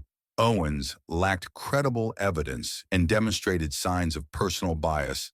Civilian oversight mechanisms were exploited to amplify perception over fact. We find no grounds for continued review of Mr. Owens. The matter is closed. Karen's name was mentioned 4 times, each tied to phrases like initiator, submitted without corroboration, and reliant on subjective discomfort. The local paper ran a quiet headline the next day. Malik Owens cleared, town reevaluates complaint process, no mention of Karen, but everyone knew. At home, her voicemail was full mostly from reporters. She didn't return the calls. She tried to craft a statement, something to explain, to spin, but each sentence felt hollow. She posted one paragraph to Facebook. I made a mistake. I misread a situation. I acted out of fear. The post was shared hundreds of times, not out of support, but critique. Comments flooded in. You didn't misread. You projected. Fear isn't neutral when it comes with power. You were scared because he didn't play along. She deleted the post within hours, but the screenshots were already viral. Meanwhile, Malik said nothing. He didn't post, didn't gloat, didn't appear on TV. He sat on his porch, watered his lemon tree, walked his same route down by the marina. But now, people saw him, not as a threat, not as a symbol, just as a man who stood when standing was hard and stayed silent when silence was most misunderstood. Students began writing essays about him. One girl painted his silhouette for art class. A young boy asked his teacher, "Can a hero wear a hoodie?" The answer came, not from textbooks, but from Malik just being there, unmoved, unchanged, unbothered by whether the world applauded or not. And Karen. She sat alone in her kitchen one night, scrolling through old posts of herself at fundraisers, holiday drives, community awards. She stared at her smile in those pictures, wide, polished, invincible. Then she looked at her reflection in the kitchen window. No flash, no pose, just her, and the weight of being seen for the first time without a filter. No one destroyed Karen. She simply couldn't survive a world where truth didn't bend for her anymore. And Malik, he didn't rise. He remained. And sometimes, that's the greatest justice of all. The envelope arrived on a Thursday, thick, white, stamped in gold. The National Leadership Summit, subheading The Power of Stillness, 15th Annual Conference on Civil Discourse. Inside was a formal letter. Mr. Owens, we were deeply moved by your quiet strength and moral clarity. Your story has inspired a national conversation on how silence can be an act of resistance. We would be honored to host you as our keynote speaker in Washington, D.C., next month. No cameras, no reporters, just a sentence at the bottom. We hope you'll let your silence teach us all something louder than words. Malik folded the letter slowly, set it beside the other's apologies, thank yous, media requests, then walked outside and stood under the lemon tree. Sunlight streamed through the branches, but he couldn't feel its warmth. Riley heard about the invitation before he could mention it. She barged into his yard, holding her phone up like it was a trophy. Do you know who just posted this? She waved it at him. It's Senator Brooks. She tagged you, said you've redefined what quiet strength means in America. Malik nodded once, didn't smile, didn't frown. Riley frowned for him. This is a big deal. She said, you could help so many people. I didn't ask to help anyone, he said quietly. I just didn't want to be erased. That night, he couldn't sleep. He sat at the edge of his bed, flipping through the small notebook Torres had mailed him weeks ago. Inside were notes, military phrases, reminders from their missions together. One read, stillness isn't passivity, it's discipline. Another power isn't always loud. Sometimes it just refuses to move. He closed the book, sat in the dark for another hour, then got up and brewed coffee before sunrise. Over the next few days, more messages came in, one from a teacher in Alabama. My class studied you this semester. We didn't talk about shouting. We talked about dignity. Another from a teenager in Detroit. They always told me I had to speak up to be respected. You made me believe I could just be. Malik read them all, every word. And yet, he still hesitated because he knew something others didn't. When you become a symbol, you stop being a person. And when the world builds you into an icon, they don't ask what you want. They ask what they need you to represent. The following week, the mayor called, not to pressure, not to praise, just to ask, if you do decide to go. She said, I think it would help more than you realize. This town, it's still learning. Malik looked at the letter again. What if I don't want to teach you already did? She replied, you just didn't use a microphone. On the day he had to decide, Malik walked into Westvale High, not to speak, just to visit. In the library, he saw the mural, the one with the figure in a hoodie, standing beneath a painted sky. There were now handprints all around it. Kids had signed their names in marker, writing phrases like, thanks for showing me stillness. You didn't talk. And I listened anyway. Your silence made noise. One note, taped to the corner, stood out. It read, we didn't need you to be a symbol. We just needed proof we weren't crazy for staying calm.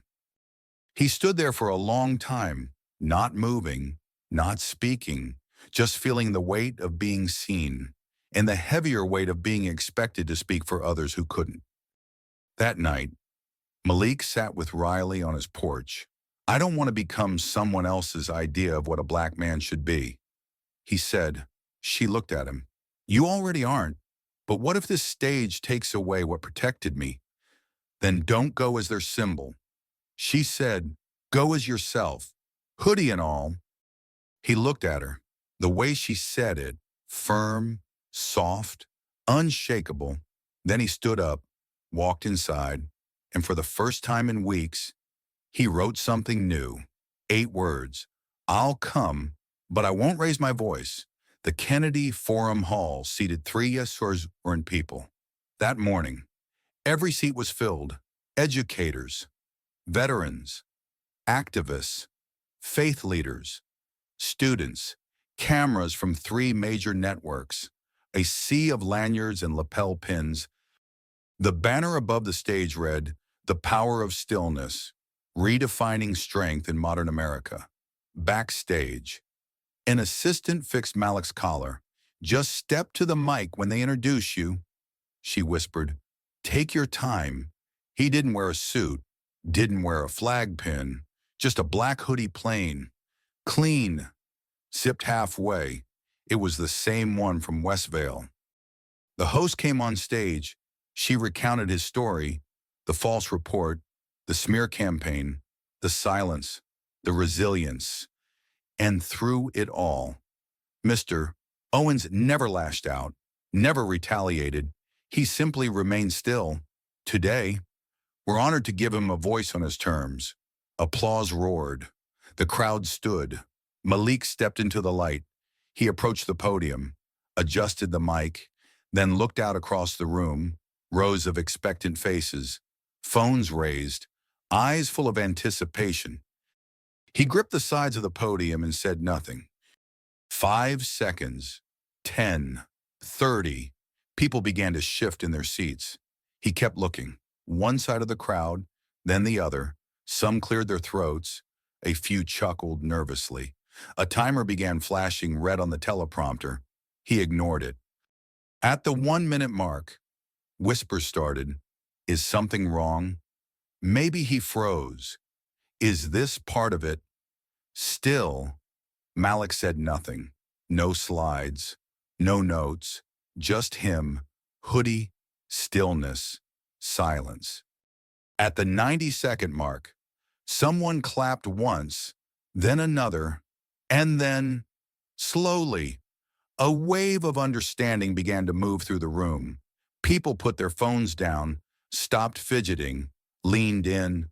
By minute 2, no one was speaking, no one was recording. They were just there, present, with him, for him, because of him. And in that shared stillness, Malik finally spoke. One sentence.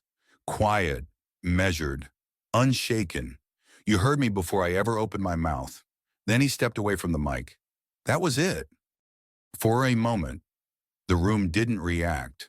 Then, a slow, building applause, then louder still. Not a cheer of spectacle, but of respect, of realization. A standing ovation not for a speech, but for a man who refused to be remade by a world that only listens when you perform.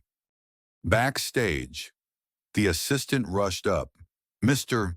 Owens, do you want to join the press panel? Everyone's waiting." He shook his head. "No." She blinked. "No." He smiled gently. Let the silence speak. On the flight home, Malik sat by the window, watched clouds drift below like layers of noise finally settling. He opened a notebook, wrote 5 words I didn't need their stage, then closed it. Back in Westville, people followed the story. Clips circulated not because of what he said, but because of what he didn't. He stood there. He waited. And somehow, that said everything. The mural at the school was updated again. Now, the figure in the hoodie stood on a stage, facing a crowd of shadows, with 1 word painted in bold beneath a still. Karen Whitfield saw it too, watched the speech from her laptop. Alone, she expected anger, expected accusation, expected to feel vindicated for fearing him. Instead, she felt something else, smallness, because while she had used every tool to make herself the center, he had done the opposite and still become unforgettable. She closed the screen. For the first time in her life, she wished she could just disappear. Meanwhile, Malik returned to his routine. No interviews, no book deals, no lecture circuit, just walks, quiet breakfasts, a porch with a view of the lemon tree. Riley asked him one night, "Do you regret not saying more?" He looked up. "No." He said, "Why not?" He sipped his tea, "Because now they're listening, and not just to me, but to what I chose not to say." Sometimes, the most radical thing you can do is not explain yourself to a world that's used to demanding your pain as proof. And sometimes, the loudest legacy comes from the man who showed up, stood still, and let the silence do what words never could. Westvale High's Monday morning announcements were usually background noise, weather updates, lunch menus, football scores. But this week, the principal's voice crackled through the intercom with something different. This Thursday, we will host our first community assembly titled "What Stillness Taught Us." All students are encouraged to attend. The announcement hung in the air for a second longer than usual, long enough for students to glance at each other in silence, then back down at their desks. They knew what it was about. They knew who it was about. In Ms. Rodriguez's senior English class, discussion broke out even before the bell. "Is Malik coming?" one girl asked. "Maybe he's speaking," someone else said. "Nah," said Jamal, the quiet kid in the back. He already did speak, without saying anything. That got a few nods. Even Miss Rodriguez didn't interrupt. She just smiled to herself and wrote on the board, "What does dignity look like when no one claps?" Across town, in a small living room lit by morning sun, a 10-year-old named Elijah Jr. sat cross-legged, watching Malik's silent speech on a loop. He didn't understand all of it, didn't need to. All he saw was a man who stood still and didn't look scared. He turned to his mother. Why didn't he talk? She thought about it, then replied, "Because sometimes, when the world tries to make you explain yourself, the strongest thing you can say is nothing." Elijah Jr. nodded. I want to be like that. Back at the school, the students began organizing, not because they were told to, but because something had shifted. The student council renamed the library mural wall the listening wall. Students began pinning anonymous notes. "I used to think staying quiet meant I was weak. Thank you for showing me I'm not wrong for not yelling. I didn't know a black man could be silent and still be respected. Now I do." A few teachers noticed. One science teacher removed a poster that read, "Speak up, always be loud, or be left behind." In its place, she taped a smaller sign, "Your presence is enough." Even Coach Leary, who used to yell at players for low energy, started pulling his louder athletes aside. Energy isn't just volume. He said, sometimes it's how you carry yourself, how you don't break under pressure. The school newspaper dedicated a full issue to the Owens effect. Headlines included, How Stillness Shaped West Vale. From Threat to Teacher. What we learned. Watching Malik being loud isn't the only way to matter. They interviewed students, teachers, even a few parents. One parent anonymously admitted, I used to cross the street when I saw him. Now I wish I'd cross the street to meet him. And still, Malik said nothing. He didn't attend the school assembly, didn't stand for pictures, didn't correct or control the story. He just kept walking the marina path, nodded to the same fisherman, bought the same brand of coffee, tended to the same lemon tree behind his house. His porch remained open. His voice remained still. But presence has power, and the students felt it, not through hashtags, not through lectures, but through the example of a man who refused to perform rage, refused to collapse for sympathy, refused to vanish. In one hallway, taped beside the fire extinguisher, a student wrote, he made silence look like strength, so maybe I don't have to shout just to be heard. The local news tried to twist the shift.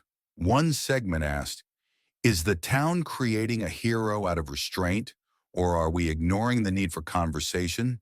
But no one bit, because the town wasn't ignoring conversation. They were changing it. They were finally letting people speak in whatever voice they had, even if that voice was silence. One night, Riley walked to Malik's porch, 2 mugs of tea in hand. She handed him one and sat beside him. You know they've got freshmen quoting you now. Right, he chuckled, softly. I didn't say anything. Exactly. They sat in silence. The sky above them wasn't louder, but it felt fuller, like something had settled into its right place. Because sometimes the real lesson isn't about what you survive, it's about what you don't surrender in the process. And in West Vale, they finally understood Malik Owens didn't win because he shouted. He won because he didn't let anyone tell him who he had to become in order to be respected. It was a Thursday morning when she showed up. No warning, no email. Just her silver sedan parked across the street, and her figure standing at the edge of Malik's walkway, wringing her hands like she didn't quite believe she was here. Karen Whitfield hadn't been seen in public for weeks. After the ethics report, after the job suspension, after the podcast backlash, she had disappeared into her home like a ghost haunting her own life. But now, there she was on Malik's front path, not with a camera, not with a statement, just her, and something that looked like fear. Malik saw her from the porch. He didn't rise, didn't call out. He waited, because if she had the nerve to come this far, he wouldn't stop her short of the truth. Karen stepped closer. She clutched a manila envelope in one hand. It trembled slightly, like her fingers weren't sure whether to give it or let it go. When she reached the steps, she stopped. Malik met her eyes. Mr. Owens, she said, voice tight. I owe you. He raised a hand. Don't. Her mouth opened, closed. He spoke again, calm and slow. Don't come here because it's quiet now. You helped build the storm. Karen swallowed. I didn't understand what I was doing. No, he cut in. You understood. You just didn't care who it hurt until it came back to you. She looked down, nodded, then extended the envelope. I found this. It's the original community letter draft, the one I changed. I thought maybe it would help if I turned it over to the review board. Malik didn't take it.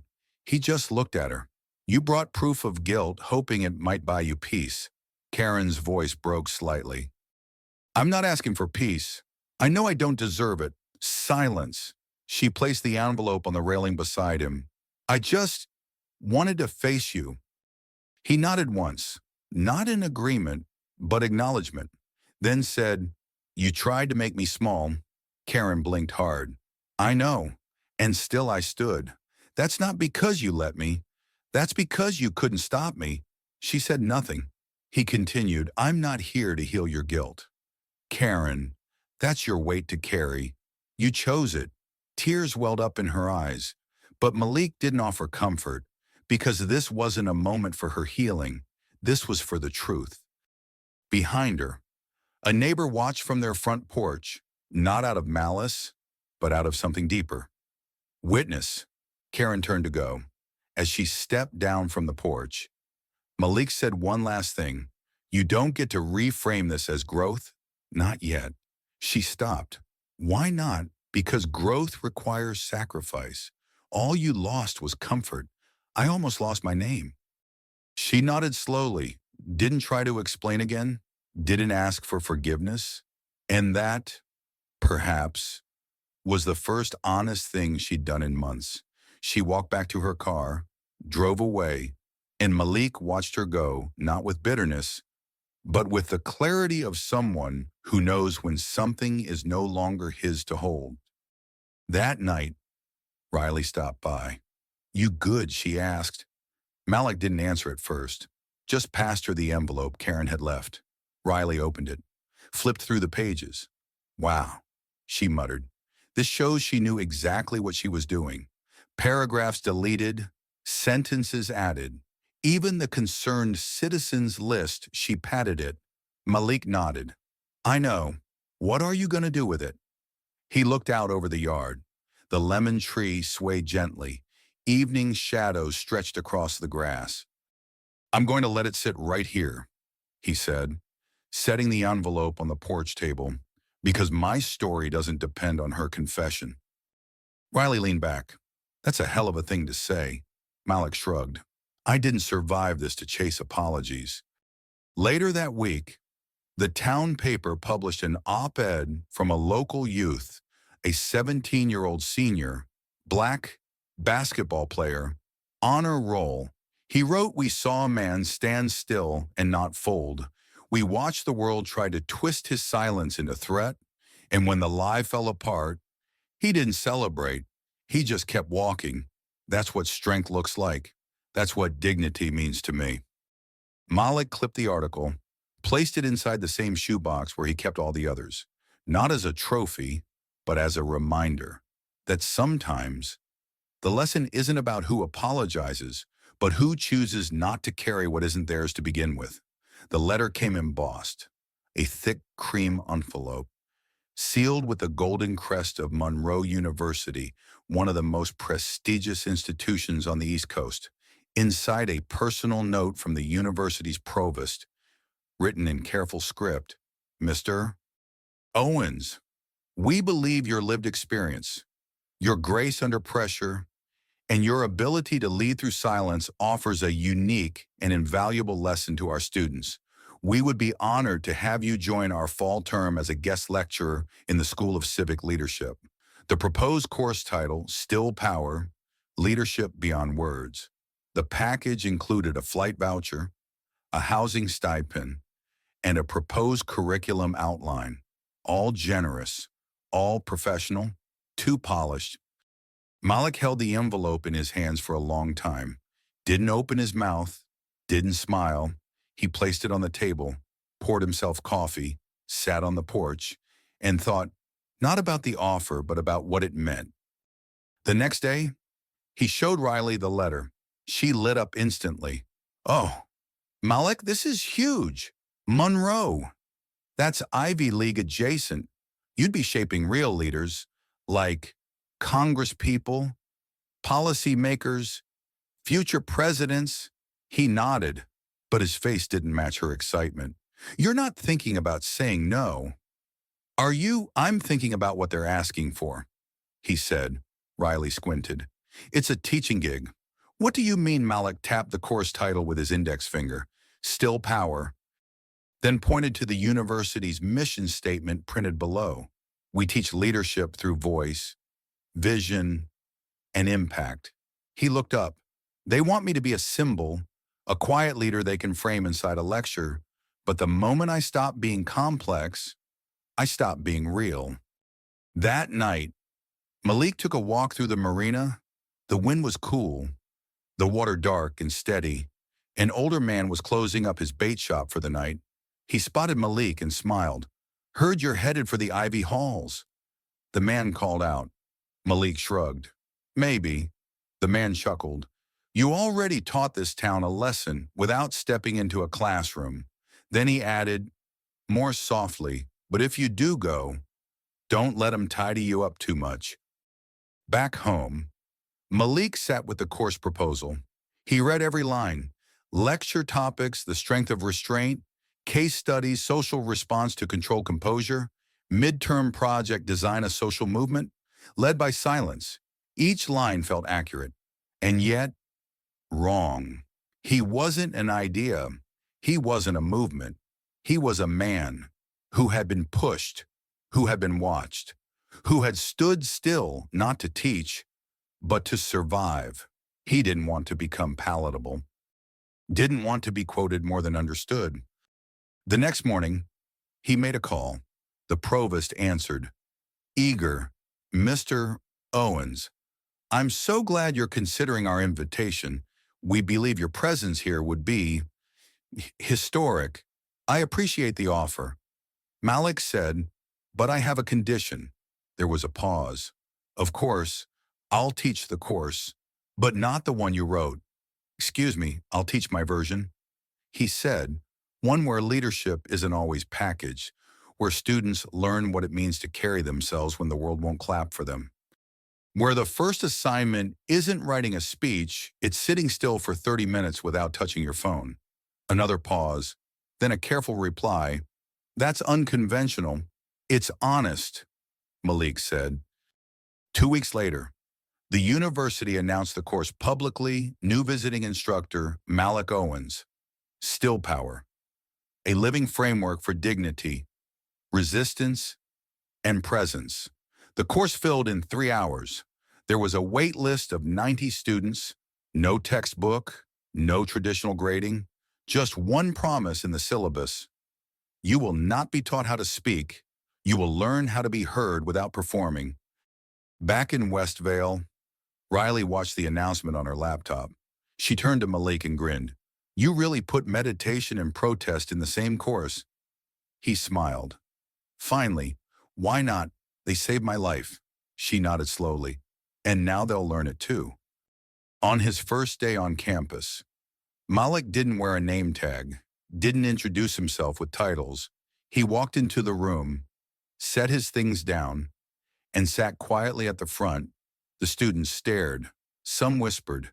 After 3 minutes of silence, one girl finally raised her hand. "Are we waiting for something?" Malik looked at her, then at the whole class. "No," he said, "you're learning." Malik Owens never cared about legacy. Not the kind you write down, not the kind people chant, but legacy, it seems, had a way of walking beside him, silent, persistent, just like he had always been. It was a cold November morning when he walked into town wearing the same hoodie, same one from the parking lot, same one from the silent stage, same one they once called threatening. Now it was iconic, not because it changed, but because people had. He stopped by the local diner. The bell rang as he entered. Heads turned, some smiled, some nodded, a few just watched. He ordered coffee, black, no sugar, no cream, sat by the window, alone. A waitress brought his cup and whispered, "My nephew talks about you all the time, says he doesn't feel invisible anymore." Malik just nodded, didn't say thank you, didn't deflect. Some things don't need dressing. As he walked out, a father with 2 boys stopped him on the sidewalk. "Mr. Owens," the father said, "I want my sons to know what quiet courage looks like. I didn't know how to show them. Until you."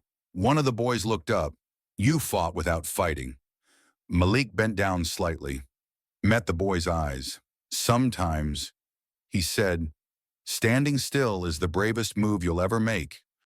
Back home, the mail kept coming. Letters, drawings, invitations, some from small towns, some from state capitals. One from a teacher in Montana who said her students now hold silent assemblies. In the kitchen, Riley helped him open envelopes. "Do you realize what's happening?" she asked. Malik didn't answer immediately. "Then I never said anything for this." "I know," she said, softer. "That's why it matters." That evening, they took a walk down by the marina. The town looked different at dusk. Same buildings, same sidewalks. But the air felt lighter. People no longer crossed the street when they saw him. They nodded, smiled, asked real questions, not out of guilt, out of respect. At the community center, the mural was almost complete. The figure in the hoodie now walked across a painted map of Westvale, street names visible, neighborhoods represented, but the figure didn't hover, didn't loom. He moved forward not above the people, but among them. At the bottom of the mural, someone had painted in bold white strokes, "He didn't change to be accepted. We changed how we saw him."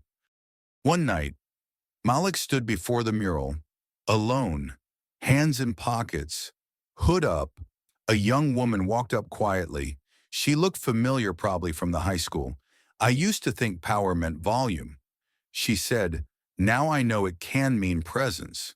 Malik glanced sideways. "You don't always have to make noise to be heard," she smiled. "Yeah, I got that from you." He didn't try to be a mentor, didn't host workshops, didn't preach, but every time he showed up grocery store, school hallway, city sidewalk, he became living proof, proof that dignity could walk quietly, that a black man in a hoodie didn't have to shrink to be safe. One afternoon, a former sheriff deputy approached him, older, grizzled, weathered hands. "I wasn't kind to you," he admitted. Malik said nothing. The man continued, "I didn't say much back then, but I saw you, saw the way you never cracked." He offered a handshake. Malik took it, not to reconcile, but to acknowledge that people could, sometimes, grow, even slowly, even late. By now, Westvale had changed, not completely, but enough. Enough that the coffee shop hired 2 black baristas.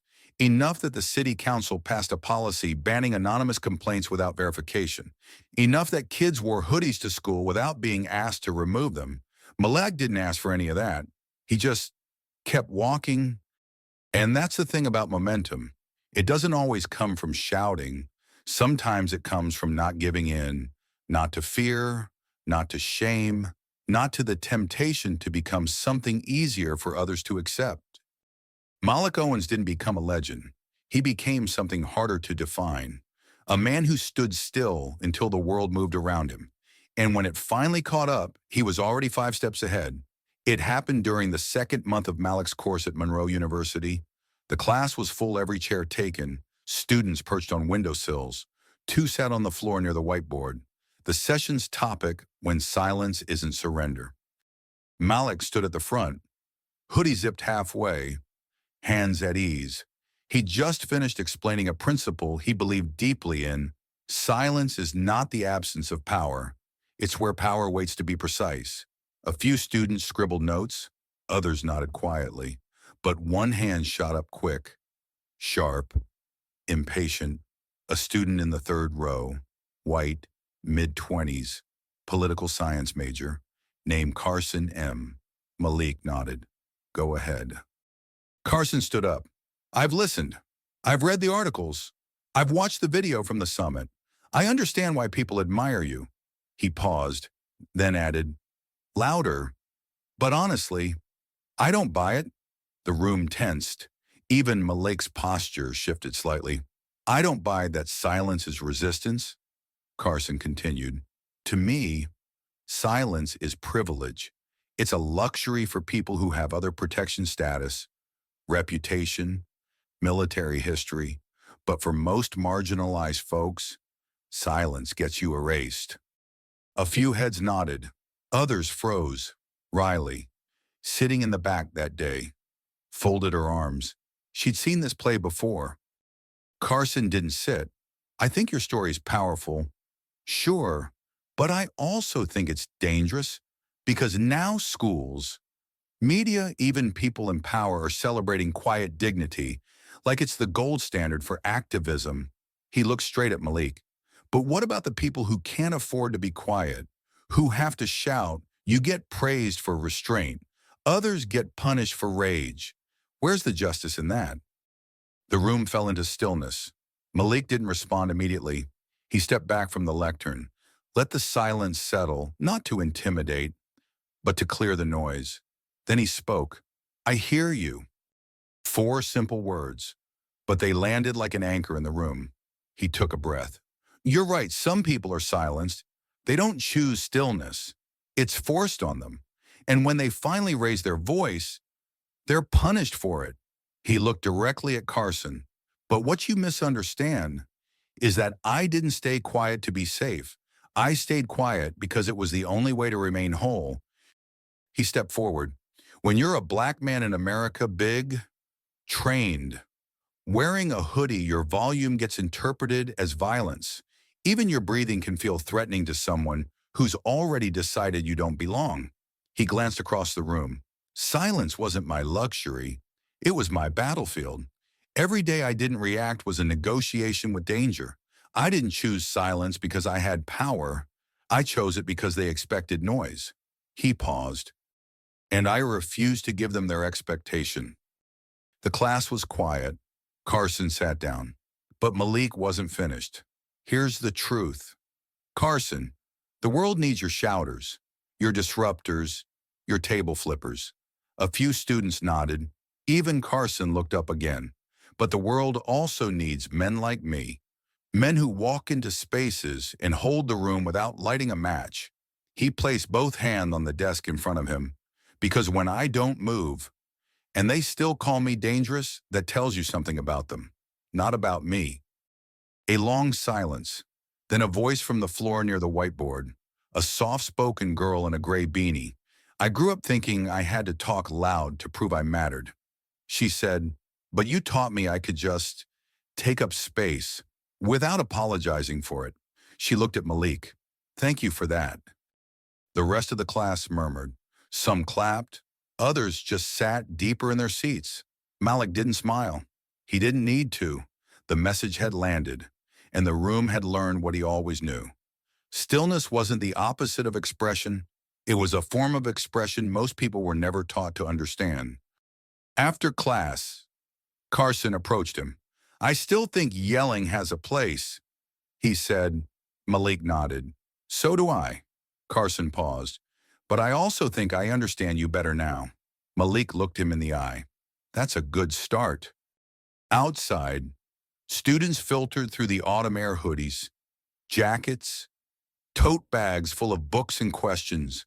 No one shouted, no one chanted, but the way they walked heads up, steps measured, presence undeniable. It was a movement, uncoordinated, unannounced. And all it took was one man who taught them that silence when owned. When purposeful isn't absence, it's resistance. It was a chilly morning in Westvale. The kind of morning where your breath shows before your words, and the world feels just quiet enough to notice the sound of footsteps. Malik Owens stepped out onto his porch, same hoodie, same pace, same stillness in his spine. But something in the air was different. The streets didn't shrink from him anymore. They opened like they'd finally remembered they belonged to him too. It had been 6 months since the summit, 3 months since the university course, and 1 week since Malik decided to come back not for closure, but for continuity. Because sometimes the best way to honor where you've been is to return without needing it to be anything else. The town looked familiar. Same barbershop sign, same squeaky mailbox on Oak and Fifth. But now, Malik noticed new things too. The bookstore window had a display called Quiet Strength Voices that change without shouting. His name was on a card in the corner. He didn't go in, just stood outside, let the stillness settle in the glass between him and the pages. Down the block, kids played basketball in hoodies. No teachers told them to take them off. No parents pulled them aside with nervous eyes. One boy, maybe 11, dribbled past Malik and stopped. "You're him." "Right." Malik tilted his head. The boy added quickly, "I saw the mural. You're the guy who stood still." Malik nodded. "The kid bounced the ball once. Coach says I move too fast, that I get too loud." He looked up. "But I watch your videos now. I'm learning how to hold still when it matters." Malik smiled. "Not big, just enough." "That's good," he said. "Still doesn't mean stuck." That afternoon, he walked toward the school. The mural was now covered in fresh signatures. Students from other towns had added handprints. Someone had painted a line beneath the walking figure. "We don't march to be loud. We walk so they know we're staying." A teacher recognized him from the window and stepped outside. "Want to say a few words to the seniors?" she asked. Malik shook his head gently. "Let them say their own." As he walked back toward Main Street, he heard footsteps behind him. He didn't turn, didn't need to. The rhythm was familiar now. Young feet, confident strides, not following, walking with. 3 boys, 2 girls, high schoolers, maybe college-aged, all wearing hoodies, not matching, not organized, just present. They didn't ask where he was going. They didn't ask if they could come. They just kept pace. By the time they reached the town square, there were a dozen, then 20. No chants, no hashtags, no signs, just walking, shoes hitting pavement in quiet unison, a sound that said, "We're here, we're not leaving, we won't become what you expect us to be." A few townsfolk watched from storefronts. Some teared up, some stepped outside. No one interrupted, no one clapped, because this wasn't performance. It was a declaration, soft, steady, irreversible. Riley caught up just as they reached the end of the block. She stood beside Malik. "You planning this?" she whispered. He shook his head. "They showed up?" She looked back at the line of hoodies stretching down the street. "Yeah, I guess they did." Malik stepped off the sidewalk onto the crosswalk. The light turned green. The group crossed in silence. One car stopped in the intersection. A young woman inside put her hand to her heart. No horns, no rush, just space being made. On the other side, Malik paused, turned slightly to look behind him. The hoodies kept walking past him now. Ahead, no longer behind the man in the middle, no longer waiting for permission. And Malik did what he always did. He walked, not faster, not slower, just forward, because that's the truth he always knew. And now, they knew it too. You don't have to raise your voice to move a nation. You just have to keep walking. They feared the hoodie. They feared the silence. They feared what they couldn't control. But Malik Owens never asked for their fear. He just asked to exist fully, quietly, without apology. And when the world demanded he explain himself, he stood, he stayed, and he waited. Now, streets he once walked alone are filled with footsteps that echo his strength, not because he shouted, not because he fought, but because he refused to disappear. In a world that tries to make people like him small, Malik didn't push back. He held still and made the world reveal itself. And that's the power no one talks about. The power to remain, to walk forward, to let silence speak louder than anything else. Because sometimes the strongest thing you can do is not change who you are to make others comfortable. Before you go, tell us where are you watching from? We'd love to hear what this story meant to you. And if you believe in stories that move without shouting, that carry weight without violence, that leave marks without leaving scars, then this is your home.